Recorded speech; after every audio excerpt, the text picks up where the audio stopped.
Asante Akyem South, NDC abanyoko no de opre wo mra hyebedu akonya ma won.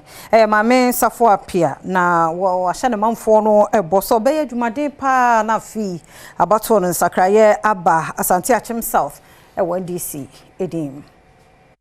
Mame safo apia ejina NDC amanyoko ni dimu apre Asante Akyem South hyebedu akonya no.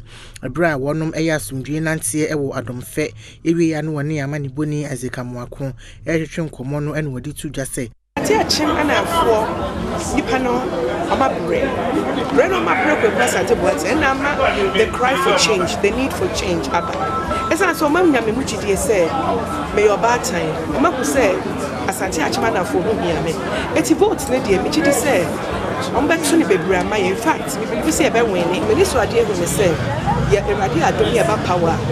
First thing I was say enya tertiary Emma Asante Akyem, be it teacher training, nursing or university. Again, Upper Eastern Region now by Islamic secondary school. This is Tia Media and Abenyabi. You want to say, you many Muslim for bebre Asante Akyem South there. You secondary schools more than 5 hours. You know Christian. It's I didn't person me and say me many Muslim for so Islamic secondary school.